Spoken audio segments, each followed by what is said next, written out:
Hola amigos de Contexto. En este día vamos a iniciar una serie de 2 programas evaluando la gestión de Donald Trump, uno de los gobiernos más controversiales de la historia. Es un hombre que despierta, bueno, de la historia y de la humanidad. Según Julio, yo creo que de la historia es cierto, de la humanidad tendríamos que hurgar todavía más hasta en la prehistoria. Pero la verdad es que es un hombre que despierta pasiones, odios, amor. Bueno, sus seguidores son de todo tipo, sus opositores también. De hecho, ahora la nueva congresista, ¿cómo es que se llama la nueva, Julio? Que dice que lo va a sacar del gobierno. Esa es Rashida Tlaib, dice que va a acabar con el gobierno de Trump, una de las nuevas, bueno, pues representantes de la Cámara de Diputados. En fin, vamos a hablar hoy de todo cómo se ha desarrollado, o se han desarrollado estos 2 años. Por eso, estos 2 años de Trump. Y hay que decir que la economía estadounidense creció el año pasado un 3.5% y se espera que este año crezca un 3%. Ha habido un desmonte de los estímulos fiscales y también la subida de interés por la Reserva Federal. Un desmonte de los impuestos. De los impuestos y también acuérdate de... Pero un desmonte de los estímulos. Bueno, pero actúan como un estímulo. Exacto. Y eso parece reflejado en la baja que ha tenido el Dow Jones a partir de septiembre, que tuvo pues desde el 2008 un periodo de recuperamiento, y de hecho cuando los primeros meses y el primer año de Donald Trump estuvo al alza todo el tiempo. Ahora tuvo una de las caídas más fuertes comparado con la subida que tuvo. De hecho, aquí tengo los porcentajes de que el Dow Jones bajó en este año un 33%. El año pasado. Sí, el año pasado un 33.8%. El S&P bajó un 38.5% y el Nasdaq un 40%. Pero también es el contraste porque había estado subiendo durante principalmente el año y medio primero de Trump. Hay un debate muy, muy interesante con el presidente de la Reserva Federal, porque Trump dice que no debe de subir la tasa de interés. Incluso se ha hablado hasta de que Trump le podría pedir su destitución, y él dice que nunca le daría, nunca se iría, dice Jeremy Powell. Hay, la verdad, que un problema también muy fuerte ahora con una de las promesas de campaña que hizo Donald Trump, y es la del muro. Hay una nueva caravana migratoria que inició el camino en esta semana, en estos últimos días, y Trump dice que con este cierre parcial del gobierno federal de los Estados Unidos, porque no se han podido poner de acuerdo los demócratas y los republicanos en cuanto al presupuesto nacional que debe de incluir, según ellos dicen, los fondos para el muro con México. Y esto ha causado pues un gran tranque. Es el cierre parcial más largo de los últimos años y se dice que va para largo. Para discutir este tema hemos invitado en este primer programa al estudioso José Martí. José Martí es una de las personas que más sabe sobre la historia de los Estados Unidos y de muchas otras más historias. José, bienvenido. Mucho gusto, gracias. Encantado de estar aquí de nuevo. Un experto del trumpismo. Bueno, José es un pro-Trump. Hay que decir que José es un admirador de Donald Trump. Sobre todo de su desempeño como empresario. Pero sí un apoyo. Un gran desempeño como empresario. Bueno, pero eso no es lo que José admira. Sino él lo que admira es, según me ha dicho y ha analizado, es su rol como defensor de la nacionalidad estadounidense. Pero eso lo hacen todos. Nadie. Todos defienden la nacionalidad estadounidense. Nadie en la historia política mundial. Vamos a hablar de historia política norteamericana. Nadie en la historia política americana y mundial ha sido sometido a la cadena incesante de críticas como Donald Trump.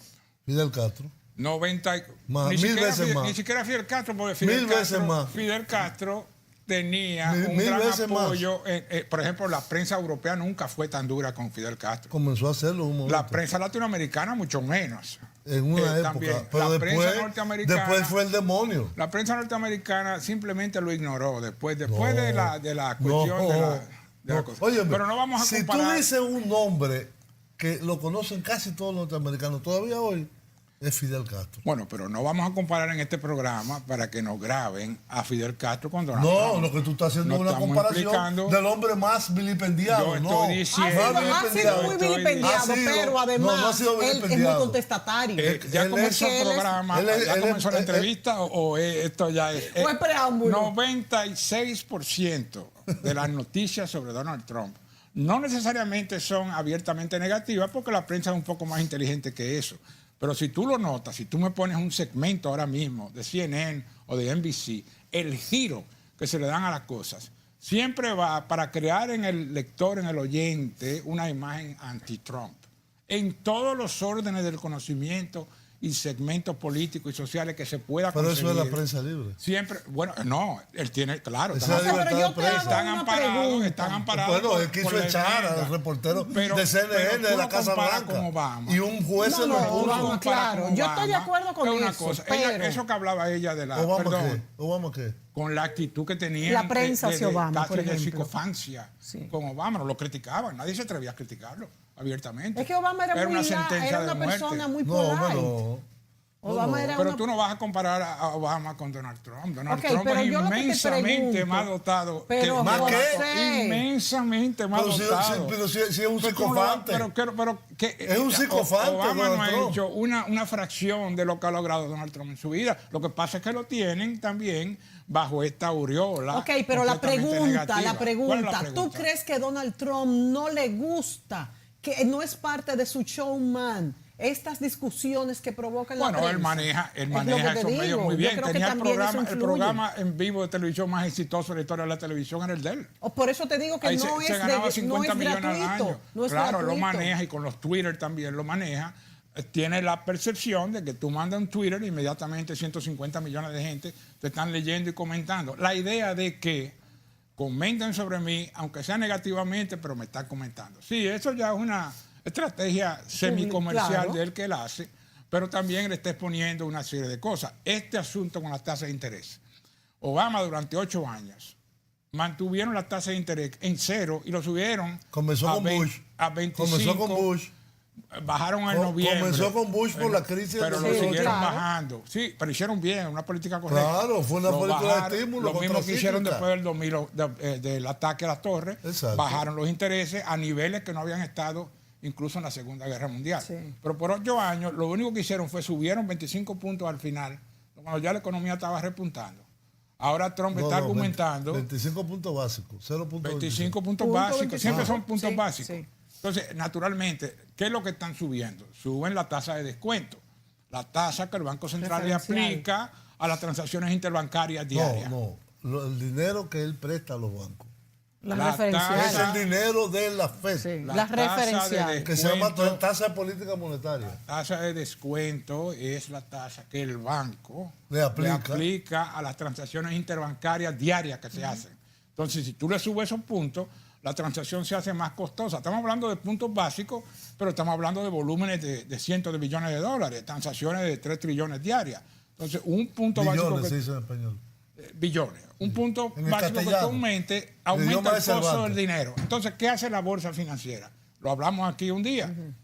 Hay siempre la proyección hacia el futuro. Si tú me aumentas el costo del dinero, entonces todas las transacciones van a subir, y la idea subyacente es que las ganancias financieras de las empresas trimestrales van a sufrir un revés con ese aumento del costo del dinero. Entonces, ¿qué hace la bolsa? Anticipa eso. Al ver la cadena de 5 aumentos, y este de diciembre son más.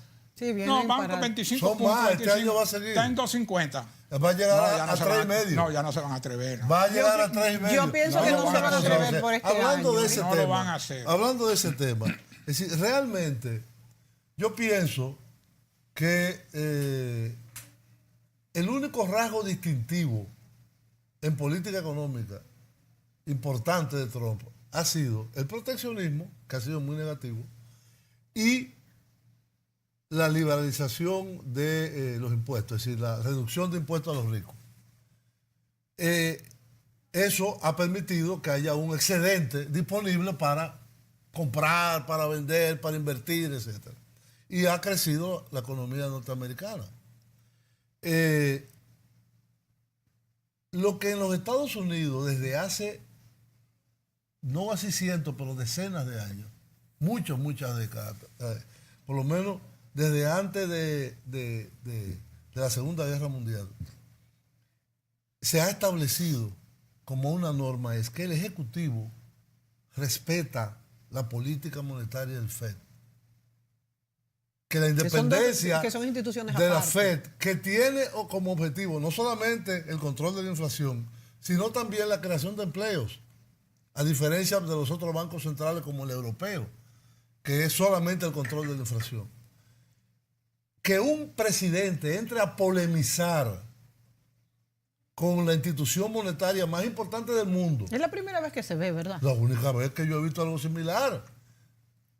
La única vez, cuando Jimmy Carter, los intereses subieron como al 21%. ¿Y puede el presidente pedirle la renuncia? Porque No, se habló por de supuesto. eso. Pedírsela él puede, presidente de la pero no Reserva puede Federal. destituirlo. Pedir, No, claro pero que puede puede pedirle- destituirlo. No puede destituirlo. Pero no. claro que sí. No. El Banco Central, como todas las otras instituciones, Primero, el Banco Central es una institución privada. son parte ¿Sabía? del Ejecutivo. Y No, aquí, por ejemplo, Danilo No, puede, no, no. puede destituir a Valdés Albizu. Así es puede hacerse lo que propuesto sea. por una cadena de bancos, pero es nominado por el presidente y confirmado por el Senado. Sí, exacto. No es una posición privada, es pública.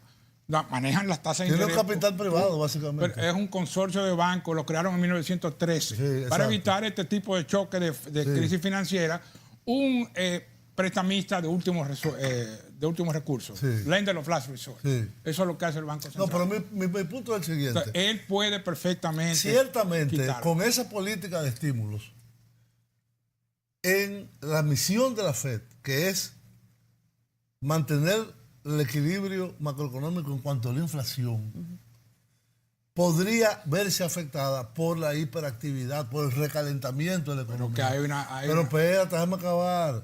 Janet Allen, la anterior de la Reserva. presidenta del directorio Reserva Federal. de la Reserva Federal, que fue nominada y designada en el periodo de Obama, él la quiso sacar y ella se fue cuando se cumplió su periodo, no cuando él le dio la gana de sacarla. Y él nomina a Jerome Powell, que es un miembro del FED también, porque es una institución muy sólida, con una tradición de personal técnico, conocedor de la economía y de la finanza en los Estados Unidos, muy sólida. Son 12 bancos federales que están reunidos en torno al FED. Entonces, un presidente de los Estados Unidos, que es el que designó a este presidente de la reforma de la Reserva Federal, que entra en una polémica abierta por Twitter, diciendo que la Reserva Federal se ha vuelto loca. Es algo inaudito. Por eso es que te digo que Y los Donald Trump mercados provoca financieros, todo estas- los mercados financieros los resienten. Pues dicen, pero bueno, no sabemos qué va a pasar con esta situación. Entonces yo pienso que si bien él usa la estrategia eso de presionar hasta el final y llevar al extremo para ver si saca algo de negociación, un método de negociación, válido o no, pero es él que lo usa, hacerlo con la Reserva Federal, de un presidente de la Reserva Federal que él designó, es una cosa inaudita. Bueno, es la primera vez que se ven estas formas de negociar en el mundo y a qué nivel. Ahora, hasta ahora, yo no diría que el saldo ha sido negativo, el saldo que él ha conseguido, tanto en la economía y hasta en la popularidad, porque si bien es cierto que ha bajado con este último cierre del gobierno federal y demás, también tiene muchas personas que lo Sí, aplauden. pero perdió la las elecciones en noticia- medio término. pero Sí. la noticia- Pero es Perdió- normal, per- es no, normal espérate, que pase esto en Perdió los las Estados elecciones en Unidos. medio término y por mucho. Pero es normal que pase siempre. por esto. mucho. Generalmente pasa. Entonces, esto. en la Cámara de Representantes, que es la que hace el presupuesto Sí. y aprueba el presupuesto de los Estados Unidos, ya está en manos de los demócratas. Y los demócratas dijeron, no le vamos a aprobar 5.000 millones para Pero una en locura la- de usted. 25, ¿no son? No, 5. La noticia. ¿Qué la no- pasaría si bueno, se- no, si vamos se a acabar prolonga con lo este del cierre? FED. Vamos a acabar con lo del FED. Las noticias no te dan el cuadro completo. ¿Sobre qué base el Banco Central está aumentando las tasas de interés? Sobre calentamiento de la economía. ¿Cuál sobrecalentamiento? Ha tenido 3.5, que si tú lo comparas con el 1.8 de Obama en promedio, claro, está el doble. pero es una economía como los Estados Unidos aguanta perfectamente un 4, un 5%. Los precios. No, 5 nunca ha habido. Los precios en los bajaron. últimos 20 años. Pero los precios bajaron. Nunca ha habido 5% en los últimos 20 años. Claro que sí, durante Kennedy, durante Reagan. No, 20 años estoy hablando, 20. Los precios bajaron en noviembre y en diciembre. Los precios al consumidor, todo. No hay una presión inflacionaria. Entonces, él se cuestiona como presidente. Tengo una tasa récord de desempleo. Sí, eso es cierto. Récord, 3.7. Por eso es que digo que no, en la no ha historia. fracasado. He creado 4 de millones de trabajos. Este me dice que estoy recalentando. ¿Cómo tú me acabas a mí una Pero él no es el prosperidad? dueño del FED. Okay, pero él puede quitarlo Él y ponerlo si quiere. no lo puede quitar. Es una parte no lo del puede ejecutivo. quitar. No es un Donald Trump, subalterno del presidente. como presidente de la República, puede quitar a quien le dé la gana. No, señor. Claro que sí. Ah, pues quita a los congresistas. No, congresista no, es el poder Y a legislativo. la Suprema Corte también. Que Poder la quite. judicial, Julio. Oye, son tres el nivel de poderes. autonomía del FED es igual que la Julio, Suprema. son 3 poderes. Es igual por que la amor de Corte Dios. Suprema. Pero vamos a discutir cosas elementales. ¿Cómo? Claro que no puede quitar un senador. Es un poder No sé, legislativo. pues no me digan que puede quitar quien quiera. Al Ejecutivo sí. Todo lo que Eso no es el pertenece- Ejecutivo. Claro que sí, el Banco Central es nombrado por él. Totalmente autónomo. No es autónomo con respecto a que no siga recomendaciones de política del gobierno central, del secretario del Tesoro. No era lo que, pero el Banco Central depende del Ejecutivo. No. Él puede, pero él que lo pone. Es confirmado. Como ponen los jueces de la Suprema también. También lo pone, pero Pues no lo puede quitar. No, porque es Poder Judicial. Ajá. Poder Judicial. Bueno, es que eso, lo que dice Pero José es cierto, pero que eso es hasta elemental, son los ahora tres- ha habido No una es que la ley independencia de la FED con la FED. que lo que- dice que es autónoma. Pero lo que también están es verdad que son 3 autónomos poderes de las que- recomendaciones de política monetaria. Pero eso no es recomendación de sé, política. Pero no en cuanto a ponerlo o quitarlo. Pero Vámonos a la pausa. Esos son los 3 poderes. Yo no Vámonos sé a por la qué se discute pausa y eso. volvemos con este análisis de los primeros años de Donald Trump. Volvemos.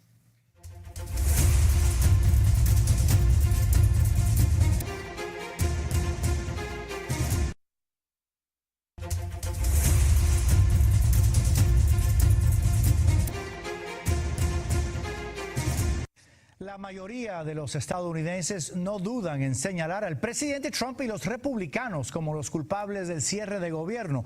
Según una encuesta de la Universidad de Quinnipiac, el 56% de los encuestados señalan como responsables a los republicanos, mientras que el 36% dice que la culpa es de los demócratas. Mientras, muchos empleados federales ya no tienen ni para comer. Rubén Pereira habló con algunos de ellos. A 24 días del cierre parcial del gobierno federal, empleados afectados han tenido que acudir a bancos de alimentos. Y aunque algunos han recibido pizzas y bonos de $500 para que continúen trabajando, la frustración ha llegado a un punto crítico. Me siento muy deprimido, muy afectado emocionalmente. Hoy en los aeropuertos del país se reportaron casi 8% de ausencias inesperadas por parte de funcionarios de seguridad, comparado con solo 3% del año pasado. Los que también sufren son los 13,000 controladores aéreos. It's hard to explain to your kids why you can or can't do something because you don't know when you're going to get paid. El sindicato de controladores aéreos asegura que por el momento la falta de pago hacia estos empleados no pone en riesgo la seguridad de los viajeros, pero no es bueno que estén trabajando bajo estrés. Hoy una de las terminales del aeropuerto de Houston tuvo que cerrar por falta de funcionarios de seguridad, algo que ocurrió la semana pasada en el aeropuerto de Miami, y no se descarta que ocurra en otras terminales aéreas. Obviamente es una inconveniencia. A representantes de agencias comunitarias les preocupa que el próximo mes no podrán ayudar a personas que dependen de fondos federales para tener alimentos y vivienda. Y sin estos programas mucha gente está a riesgo de perder su vida. En Chicago, congresistas demócratas aseguran que el cierre del gobierno federal se puede acabar de inmediato, pero no ven voluntad por parte de la administración Trump. No vamos a ser rehenes a un muro que ni el pueblo norteamericano apoya. Mientras tanto, empleados federales como Heriberto lamentan que ellos no solo son los que sufren las consecuencias, sino también los ciudadanos que reciben sus servicios. Sobre todo las comunidades hispanas, las comunidades de bajos ingresos, que muchas veces sufren mayormente. Rubén Pereira, Noticias Telemundo. Drugs, terrorists, violent criminals and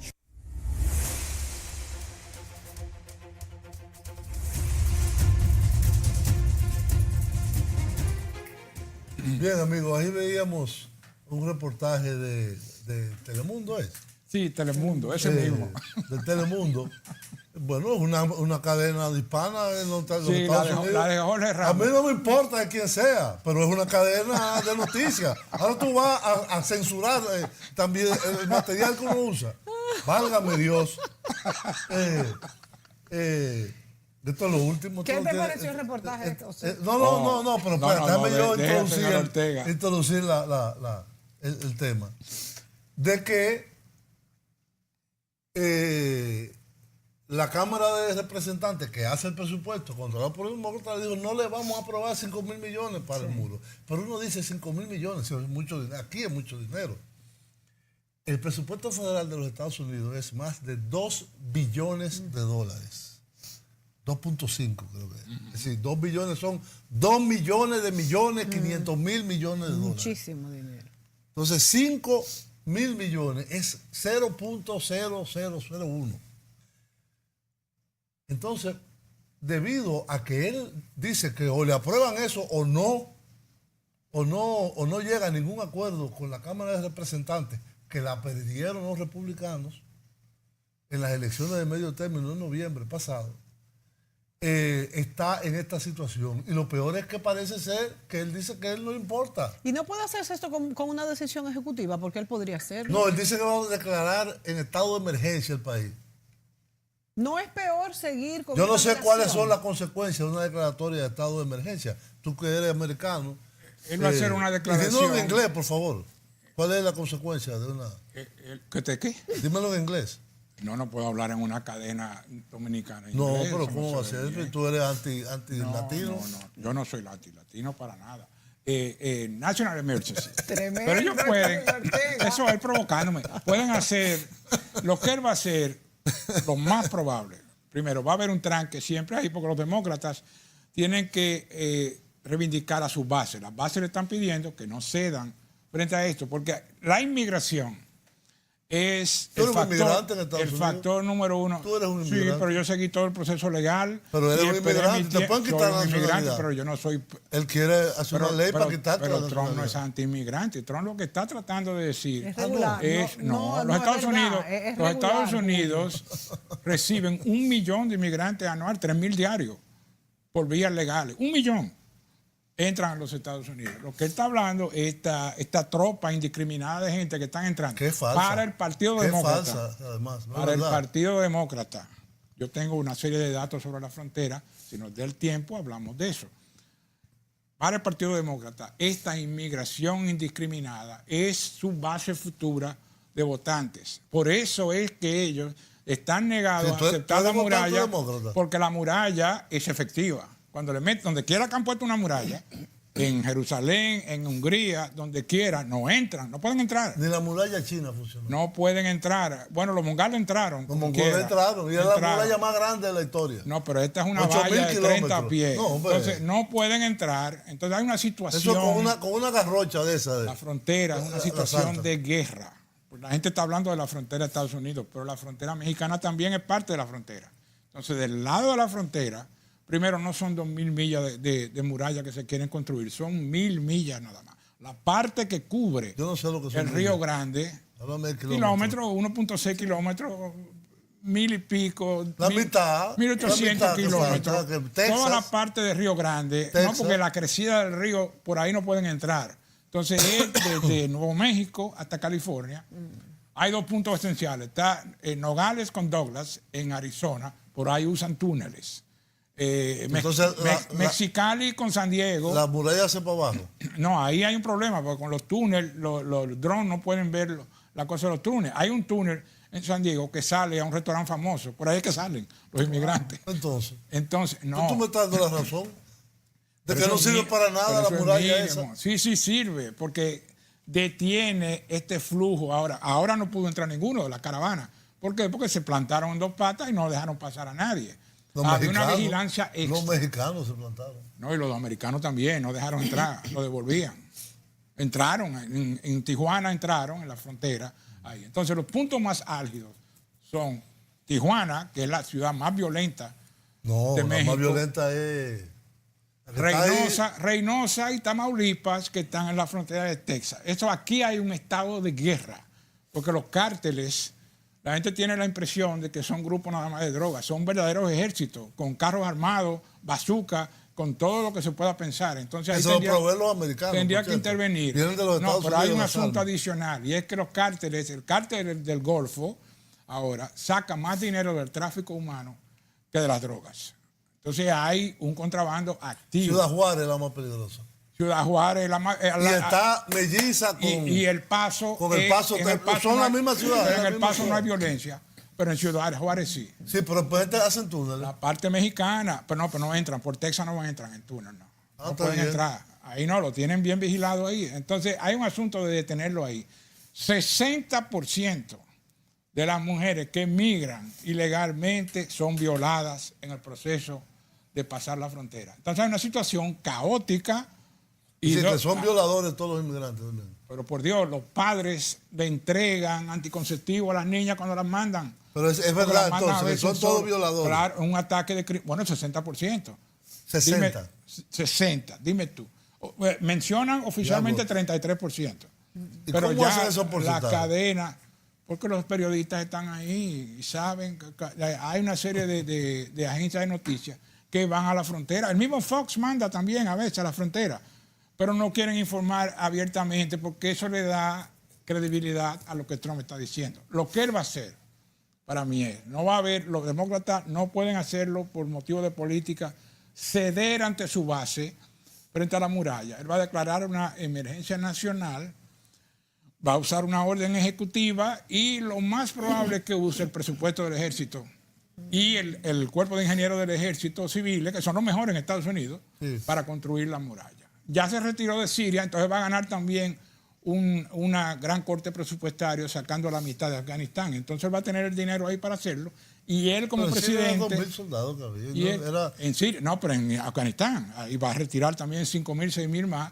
Ya ahí tú tienes un ahorro de 5 a 10 mil millones de dólares y con eso va a financiar la frontera. Pero él tiene que hacer la frontera porque si no, sus posibilidades en el 2020 van a ser mínimas. Porque el pueblo le está pidiendo eso. Porque hay una situación bajó muy 10% grave, la popularidad. Hay una situación muy grave. No, eso yo no le hago caso a esas encuestas. Está bien. Está en 42% de acuerdo a NBC. Estaba casi en 50%. No, está bien, por 20.000, pero es que un barraje constante de noticias negativas. Entonces, mucha gente lo único que ve son esas cadenas de televisión. Tú tienes un 96% de noticias que son en contra de ti. La gran mayoría de ese 96% son ciertas todas. Sobre asuntos emocionales y de carácter. Son ciertas. Pero nunca lo critican en base a una política concreta. ¿Por qué no dicen nada de todos los logros económicos? Tú no lo oyes hablando nunca de eso. No lo dicen. Yo te voy a poner un reportaje sobre la economía. Pero no le dan el crédito a él. ¿Por qué no le dan el crédito a él? Porque los Estados Unidos, lo que Trump hizo es una cosa muy razonable. Ven acá. Están deslocalizando todas estas empresas a Asia, tenemos este déficit comercial. Vamos a crear las condiciones en los Estados Unidos para atraer las empresas. Inmediatamente la economía... Pero ahora los productos les van a costar más los baja los impuestos, entonces con los impuestos fue para los ricos. Mira los ricos pagan... El caso de Apple, lo están obligando a producir en Estados Unidos, ahora va a subir un 30% los productos. Eso no tiene nada que ver con eso. No. Eso no tiene que ver nada con eso. Van a instalar y van a crear una serie de trabajos internos. Y va a subir la mano de obra. Porque los chinos tienen... Pero los chinos tienen... Más o menos, Pero los chinos tienen unas condiciones de competencia que son semi-esclavas. Bueno, pero entonces haz tú lo mismo en Estados Unidos. Pero yo te voy a decir, ¿por qué yo tengo Pero haz tú lo mismo en Estados Unidos. Porque no, la grandeza de los Estados Unidos. Pero eso no es el mercado competitivo. No puede porque es competitivo, el mercado mundial. ¿Y por qué son las zonas francas aquí? No es semi-esclavo. Pero el contexto cultural y legal no es el mismo. ¿Por qué no usan Haití? Lo producen en Haití. Pero China tiene una política totalitaria. Los Estados Unidos no tienen una política totalitaria hacia su población. No la tienen. Comparado con China. Imposible, por ejemplo. Pero China es un país liberal. ¿Cómo va a ser liberal? Pero si se declaró presidente vitalicio, por amor de Dios. No, vitalicio no. Bueno, pero ¿por cuántos años? No. 5 años el periodo. No, señores, no hay que. Pero no se pueden comparar las dos situaciones, por amor de Dios. Y que el norteamericano. Si vamos a discutir eso, entonces vamos a cerrar el programa. Porque China es un país mucho más liberal que Estados Unidos. Pero el contexto no es igual. En Estados Unidos ejecutan como 10.000 negros todos los días casi. Ay, 10.000 negros. Ay, Julio. Y ¿Y en una qué cacería contexto? de negros que hay. ¿A dónde? Y de latinos. Ay, Julio. En todos los lados de Estados ¿Y Unidos. dónde están todos esos muertos? Ajá, ¿dónde están todos esos muertos? Enterrados. No, Julio. Y quemados por el Ku Klux No, Klan. no, no, que él no, lo invitó a la toma de Bueno, posesión. pero si vamos él no a invitó eso, en al todos Ku los Klux Klan a la países del toma de mundo hay posesión. 10.000 Perdón, religiosas. pregunta. ¿Trump no invitó al Ku Klux Klan a la toma de Él no posesión? invitó al Ku Klux Klan. ¿Que no? No lo invitó. Ahora, ¿Que no? 10.000 muertos diarios son 3,5 millones al año de negros asesinados. No, perdón, 10.000 Además, al año. Yo te voy a Dije decir diario. algo. En Dijiste Estados Unidos diario. se Ah, no, me respetan equivoqué. muchísimo las personas de color. ¿A dónde? En Estados En Unidos. Estados Unidos Sí, se respetan. Pero sí hay unos movimientos grandísimos que la vida de los negros también Bueno, igual. que haya grupos. Entonces eso es porque se lo han inventado la Pero gente. los negros se matan Pero entre ellos. No, los mata la policía. En Chicago la matanza de Black negros Lives contra Matter. negros. ¿Tú no has visto ese movimiento? Bueno, se matarán también a los En delincuentes. Lo mata la policía. En Chicago La policía se lo matan mata. negros contra negros. No, señor. La También, policía- evidentemente, la violencia de mafia y eso. Pero que Pero a las jóvenes que lo agarran por un pan y dan 3 tiros. Porque son delincuentes. No son delincuentes. La gran mayoría no son delincuentes. Claro que son delincuentes, por Dios. Ahí está la que firmó el dominicano aquel en Carolina Sí, del Norte, eso es que era verdad. un tipo Ahí- que tenía un farol apagado atrás. Y discutió, yo no sé, y sí, porque él eso- le debió una pensión a la esposa, él salió corriendo pues creyó que le iban a meter pregúntale preso. a cualquier- y le dieron 4 Sí, tiros pero por- siempre por la hay, espalda. siempre hay ¿A qué un blanco no le hacen eso? excepción. ¿No le hacen eso a un blanco? Bueno, pero yo no creo que en Estados Unidos haya discriminación. Claro, ay no, Es un más, invento. Es más, Es un muchas invento. veces los mismos negros discriminan a los blancos también. Hay una porque si a eso descomposición. Es un Hay una invento, es descomposición. un invento lo de las condiciones Hay una de descomposición. segregación de los negros. Bueno, no, espérate. Una cosa es que por razones históricas haya algo de segregación, haya mucha segregación y esto con la historia y, Y con la segregación educación económica se y ha social. ido, se ha ido, vamos a decir, componiendo. Y otra cosa es que sea un país donde En los Estados Unidos El no hay un segregación tipo que es racial. muy racista es el señor Trump. Ah, no, él es racista, eso sí es verdad.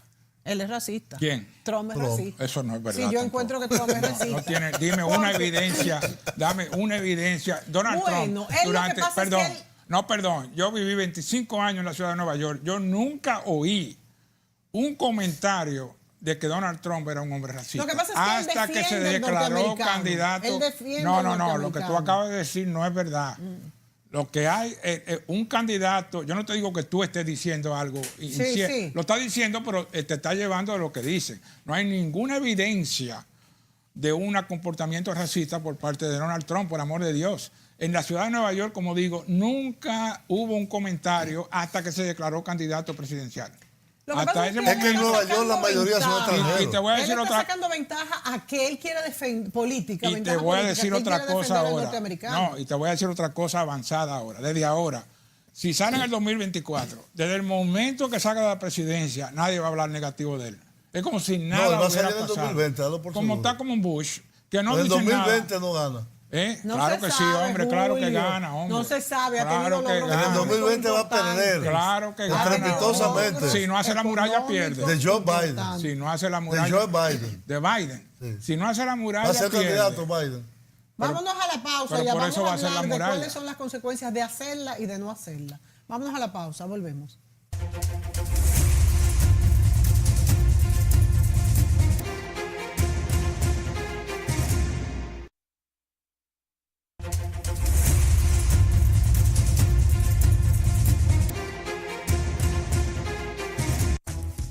Economía en France 24, me acompaña en el estudio nuestra periodista María Camila Hernández. María Camila, buenas noches, bienvenida. Empecemos a hablar de Estados Unidos, donde se conocieron datos de la economía en el tercer trimestre de este año. Sí, Raúl, el Producto Interno Bruto de la mayor economía del mundo creció un 3,5% respecto al mismo periodo del año pasado, según informó el Departamento de Comercio de Estados Unidos. Este dato superó las expectativas y allana el camino para que el crecimiento de la economía estadounidense supere el 3% en el 2018. Este resultado da además sustento al desmonte de los estímulos monetarios por parte de la Reserva Federal y a una cuarta subida de tasas prevista para diciembre. Uno de los mayores motores de este crecimiento en el tercer trimestre fue un aumento del gasto por parte de los estadounidenses de un 4%. Lo que más creció fue el consumo de artículos de vestir, que aumentó un 11,7%, el mayor incremento desde el 2005. En general, se tratan de buenas noticias en una semana en la que el miedo dominó los mercados. El único dato que decepcionó fue el de la inflación, de 1,7% anual frente al 2,1% que se pronosticaba. Así es, María Camila, ahora hablemos porque ayer se conocieron los resultados trimestrales de la empresa Amazon y hoy vemos los efectos en los mercados, ¿positivos o negativos? Pues negativos, debido a que los resultados trimestrales y más que todo los pronósticos de Amazon no fueron los esperados. Su acción cayó un 7%, la mayor pérdida en casi 3 años. Esto no solo significa un golpe más para los mercados, en especial para las tecnológicas que cotizan en Wall Street, también hizo que la empresa de Jeff Bezos perdiera 65.000 millones en capitalización bursátil, con lo que Microsoft recuperó el segundo lugar entre las empresas con mayor valorización de Estados Unidos. La capitalización bursátil de Microsoft se mantiene en 823.000 millones de dólares, luego de buenos resultados trimestrales, frente a los 805.000 millones con los que quedó Amazon. En primer lugar se mantiene Apple, que superó el umbral del $1 billón en septiembre. Ahora vamos a hablar de noticias relacionadas con nuestro continente, específicamente Argentina, porque el Fondo Monetario Internacional dio luz verde a la ayuda finalmente para ese país. Así es, como se preveía, el organismo dirigido por Christine Lagarde homologó el acuerdo pactado en septiembre. El directorio del organismo, conformado por representantes de los 24 países miembros, dio vía libre al programa para ayudar al gobierno de Mauricio Macri a salir de la crisis económica en que se encuentra Argentina. Según informó el FMI, se aprobó la entrega de unos 5.700 millones de dólares, con lo que los desembolsos desde junio ascienden a unos 20.400 millones. El préstamo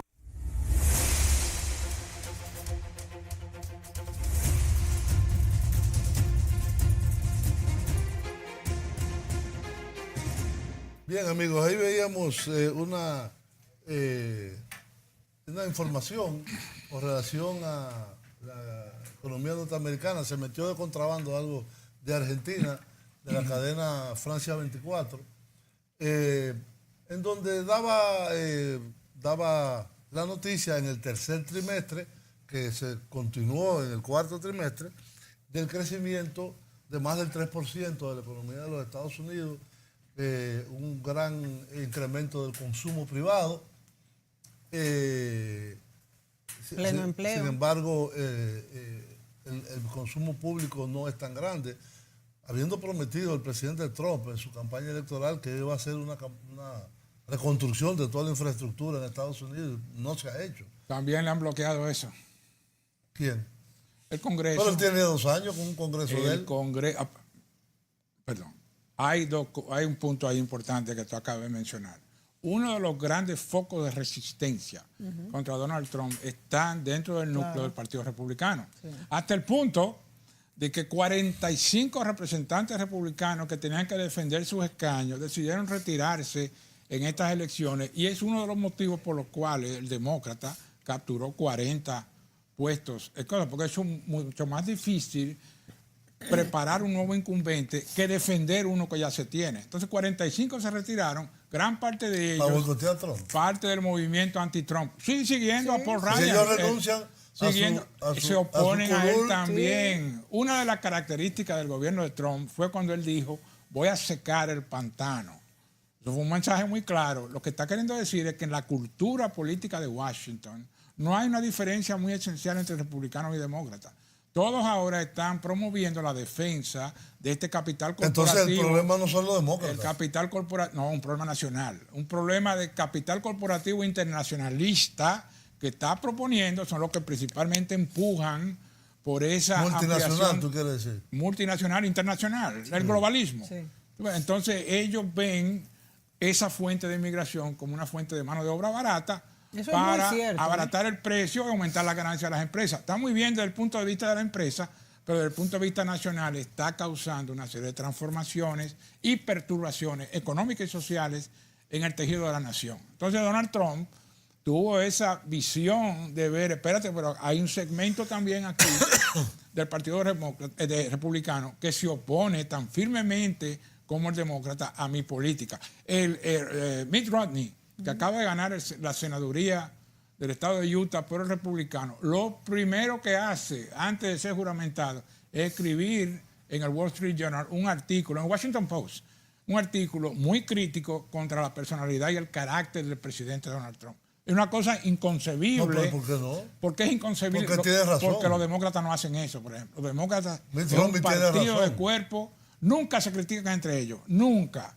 ¿Cómo que no? Tú no quieres la crítica que le hacía a Hillary Clinton, Bernie Sanders. ¿Quién? Demoledoras. Candidatos, cuando son candidatos. No, antes. Pero una vez que están en un puesto no se atreven. Y ningún congresista demócrata va a criticar a Nancy Pelosi o va a criticar a Barack Obama. Ellos saben los límites donde hay. Pero es un espíritu de cuerpo que tiene, eso es a su crédito, yo no lo estoy criticando. Es espíritu de cuerpo. Los republicanos siempre están, primero, atentos a lo que la prensa va a decir de ellos y tratar de ganarse el favor como McCain. McCain era, no, yo voy a cruzar el pasillo, yo voy a tratar de estar con los demócratas. Cuando los demócratas están hablando de una negociación ahora, lo que quieren decir que van a imponer su punto de vista. En este caso de la muralla, para volver a eso, ellos no pueden ceder, como ya dije, porque tienen que responder a sus bases, y sus bases cada vez son más radicales. Ahora, los nuevos representantes demócratas que vienen ahora, sobre todo los estados del norte, ya están comenzando a presionar a Pelosi para decirle buscar una especie de acomodación de acuerdo con el Ejecutivo para ver cómo resolvemos este impasse del cierre del gobierno. Donald Trump no lo va a abrir hasta que haya una decisión clara sobre la muralla. Entonces, mi opinión aquí, como vuelvo y digo, es que va a crear un estado de emergencia nacional como un problema de seguridad nacional, este asunto de la inmigración. Porque lo que hay en la frontera es una verdadera guerra ahora. Y las compañías de noticias no te informan realmente de lo que está pasando. No hay ningún análisis detallado. ¿Por qué no analizan detallado lo que está pasando del lado mexicano? Porque el cártel en México, por ejemplo, ya no responde. Pero ya todo el mundo sabe lo que está pasando en México. Pero México es una política oficial. Es una política oficial. No, hubo un cambio de gobierno. Bueno, Obrador ahora va a ser un importante programa, en México, con un cambio de estrategia hacia ese desastre de la seguridad pública en México y de la corrupción. Eso tomará su tiempo. Eso va a tomar mucho tiempo y a ver si, es un buen paso, si tiene éxito. Pero no hay que olvidar que ese estado de guerra que tú llamas, que hay en la frontera, está causado primero por los traficantes de armas norteamericanos que arman a todos esos carteles mexicanos. Segundo, por el mercado de consumo. Yo quiero saber cuántos narcotraficantes americanos hay presos. Dime tú, a ver. Norteamericanos. Yo no sé. No hay. Son todos mexicanos o latinos. Negro, podría ser. Porque no hay narcotraficantes. El país que más consume droga, 300 mil millones del mercado de consumo de droga. Un consumidor. Porque toda la droga de México es para Estados Unidos. Tú no puedes culpar exclusivamente al país que recibe toda esa inmigración. No, el que lo consume, de lo que la demanda. Pasando. Es un problema, un asunto interno mexicano. No hay un tratamiento de la demanda. Un asunto mexicano. No, es un asunto americano. La ramificación. Si tú bebes romo, el culpable no es Brugal. Claro. Eres tú que te lo estás bebiendo. Claro. Entonces, el que necesita un tratamiento eres tú. Hay un problema moral también, pero tenemos que resolver este asunto. Obrador ahora ha reproducido el asunto de las maquilas que hacían en los 80 y va a crear una zona franca comercial a lo largo de la frontera, que ya la tenían antes del tratado NAFTA, pero van a revitalizar. Me parece muy bien, va a bajar el impuesto de valor agregado, va a crear como una especie de muralla de contención a esa constante inmigración que está mandando, más los centroamericanos. Probablemente los mexicanos van a hacer también una muralla en la frontera sur. No van a hacer nada. Pero probablemente lo hagan porque le está creando problemas también. Tijuana hay un estado de caos social con esta caravana. Son 300. No, eran 15,000 primero, los que fueron primero. Al final fueron 300. Ahora van los otros, pero ya no van a usar Tijuana porque vieron que no pudieron pasar. Entonces van a tratar Nogales, estos asuntos en Arizona, que son zonas abandonadas, donde más inmigrantes van a morir, porque ahora se están metiendo... Pero que la mayoría de los inmigrantes latinos son mexicanos en los Estados Unidos. No son centroamericanos. 20 millones de mexicanos. Antes de ayer, estando Trump el jueves pasado en la frontera, entrevistaron al inspector del patrón. Dijo, ¿cuánto agarraron hoy? Digo, hemos agarrado 450 hoy. 133 centroamericanos, el resto de otras nacionalidades. Hay de todo, hay afganes, pakistaníes. No, yo de acuerdo, pero la gran masa de inmigrantes recientes sí, la en los Estados indocumentados de los Estados Unidos, ilegal, vamos a decirle, son mexicanos. 20 millones de mexicanos hay en los Estados Unidos ilegales. Es una válvula de escape para México. Exactamente, cuente con eso. Exactamente. Bueno, pero eso está bien, es un problema mexicano, pero yo como presidente americano, el problema no es Centroamérica. Yo tengo un problema aquí. Entonces los demócratas, sabiamente, empujan por esa inmigración descontrolada, porque por ejemplo en Texas, muchos de los distritos están volviendo democráticos. En 10 años ellos van a ganar el estado de Texas. ¿Por qué?